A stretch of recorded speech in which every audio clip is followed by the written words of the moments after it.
I'm Melissa Irwin with TPO, and as a TPO member, you know that we help build confident leaders and support positive HR outcomes. This is the first of our periodic briefing for members only. In the next 15 minutes, I will take you through quick tips you can act on right away. This is going to follow the e-compliance that was sent out the last week of September, and I'm just going to provide some additional tips, commentary, and recommendations. If you haven't received this, do go check your spam. It comes from tpo@tpohr.com, and we want to make sure that you do receive those. And the agenda will be to cover these 7 areas. It's the employment continuum and why, yes, it does follow the tabs in the HR administration kit. It also follows the sequencing of the 3 2-hour sessions for California employment essentials. The first topic is going to be general regulatory, exempt versus non-exempt. It's not a matter of choice.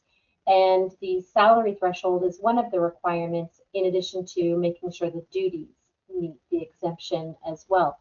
But that minimum salary exemption does increase each year. It's tied to minimum wage, and it's 2 times the current minimum wage, which is annualized out to about $70,304 a year.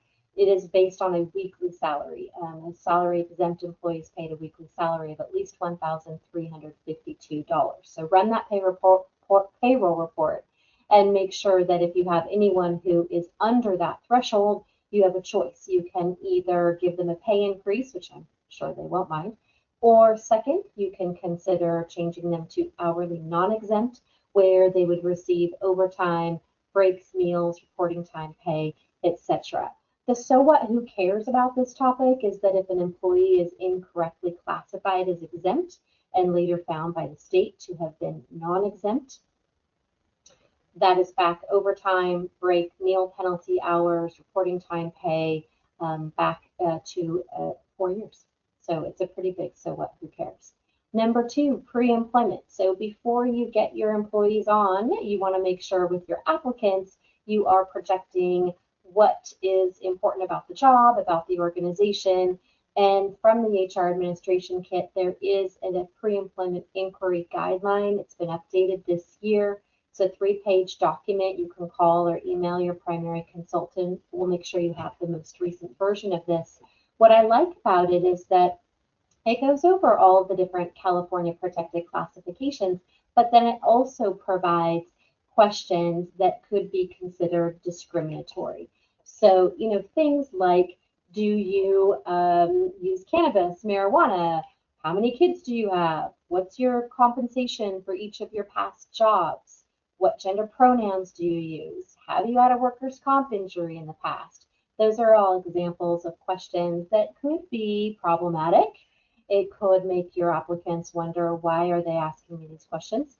And then worst case scenario, it might even be considered part of a discrimination complaint.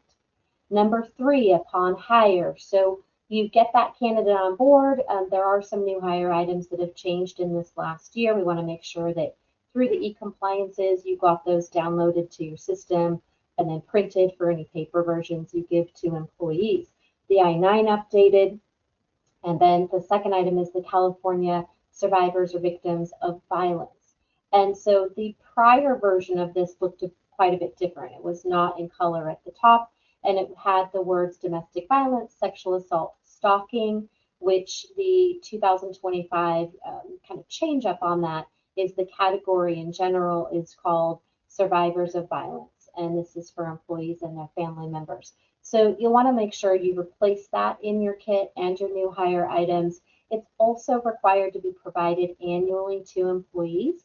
So make sure that you also email it out or mail it out or hand it out to your employees. It's not required to be posted, though some of our clients are choosing to do so. It's just information for employees. Number 3 is California EDD's paid family leave insurance brochure. That updated within the last year. Want to make sure you have that up to date. You can either order that from the state or print it on your printer or email it if you're emailing items. Performance management. So this is really where we are so focused on making sure that employees know what their goals are, that they understand what the expectations are. And the way that you can best really make sure you're in alignment is to do these check-ins. There is a fairly new manager check-in list of questions or potential questions from your HR administration kit. You might highlight the ones that you like best. It might cause you to fine tune it and make it work better for your situation. Great. It's a good tool. So whether you're checking in with your employee once a week, once a month, once a quarter, the idea is to make sure that they're on track. So some questions that you might ask them is just that. Are you on track to meet your deliverable or to meet your deadlines? What hasn't gone as well as you had hoped since we last met? Is there a team member that you feel you could learn from? And how can we help facilitate that? If you could change one thing about your job, what would that be? And what are you most proud of? Those are just some examples of some really good tips out there that you can use to check in with your employees. So you're not just meeting employees when you need to coach, counsel, correct them, but rather checking in as the days, weeks, months go.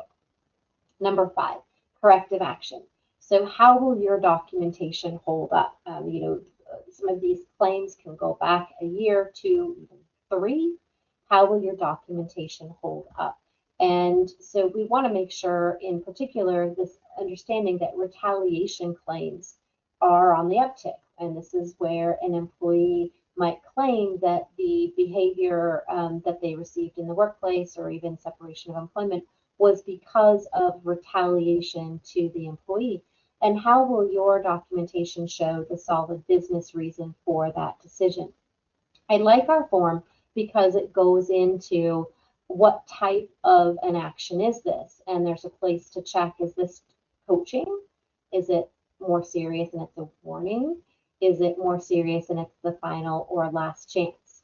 Then there's a section as well, starting on the bottom of the first page, that asks about prior corrective action. And it's a great place to document and to say, we met on these other dates, and it's capturing it onto this one piece of documentation. And then on page 2, there's a section to put when must this problem be corrected. Maybe that's immediately. If behavior issues, it's like, no, immediately that needs to be corrected.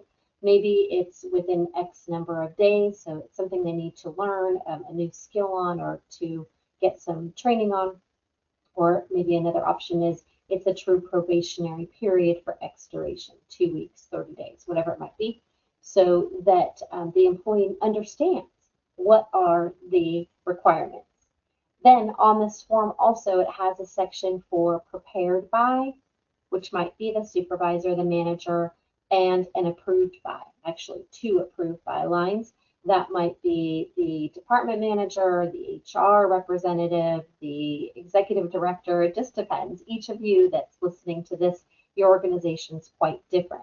The point is that managers, really it's recommended they do not provide written documentation without getting it approved by someone else. Why? Well, it gives the opportunity to fine-tune that document, and it also shows to the employee that the manager is not acting on their own, rather they have support from upper management for this decision.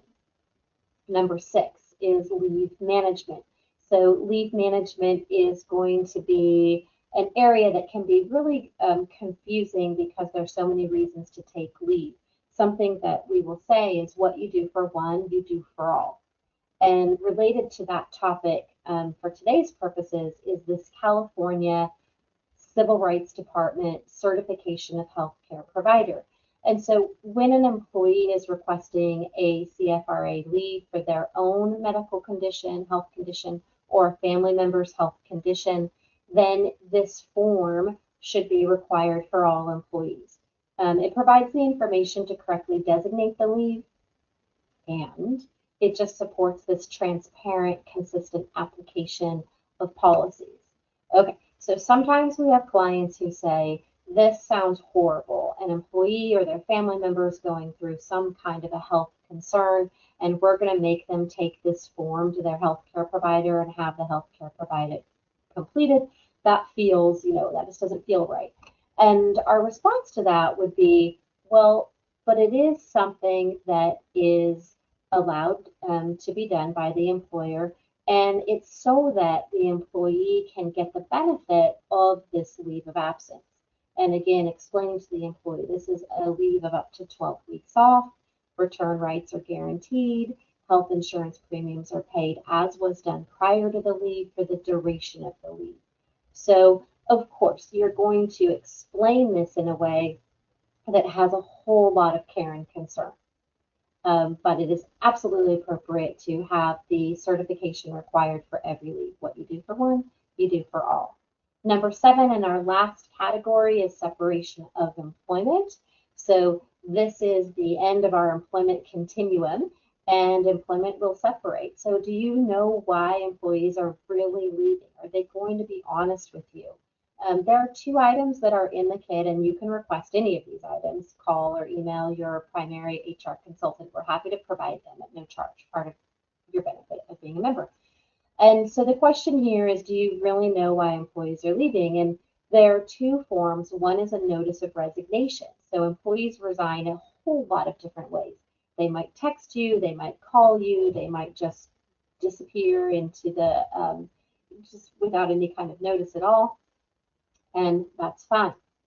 Our recommendation is where you can respond with, thank you for letting us know, we have this form. The form does tie to future California EDD unemployment claims. So what we're wanting to know on this form is, why are they leaving? And are they leaving for a substantially better job? Maybe they list something on the form as a reason why they're leaving that we actually can affect. They want 50 cents more an hour at this new job that they got. Okay, maybe that's something that we can talk about. Then the second form is what's called the separation of employment questionnaire. If you have an older kit, this might have been part of a 2-page document, but now it stands on its own. This is just the questionnaire portion where we say to all departing employees, give us your feedback. How did we do? How are we as an employer? How are our benefits? How is supervision? And they might be really honest, and that can cut both ways. You know, somebody's resigning and they give praise and kudos, or someone is separating employment for another reason and they don't have great things to say. Whatever. We can just take that as a piece of information and use it to make considerations for future modifications. I will tell you my favorite example of this is doing a training where, in introducing ourselves around the room, the employee said, oh, well, I'm here because, well, to be honest, we got a lot of questionnaires, separation questionnaires, that indicated that my supervisory skills were not where they really should have been, and I want to look at that. I'm open to learning more about leadership skills. And then they continued through the California, the programs we have for both the employment essentials and the leadership topics for training, which I really appreciate. So those are our 7 topics. If you have a need to contact your primary TPO consultant in order to get a copy of anything that I've talked about, if you're unsure if your kid is up to speed or not, sometimes we even get a call from an organization, from clients that will say, we don't even know where the kid is, we don't know where it's saved on the computer, we're confused, that person left. Just please give us a call. It's part of your TPO membership. There's no charge for you to call and to discuss, within about 15 minutes, give or take, just general employment type questions. So give me, Tanya, Michelle, Corona a call. And thank you for being a part of our very first HR Best Practices brief. Thank you for listening to 7 tips from hiring to separation. We'll see what the next programs will be about. You'll also see my colleagues on upcoming programs. All right, thanks so much. Have a great day.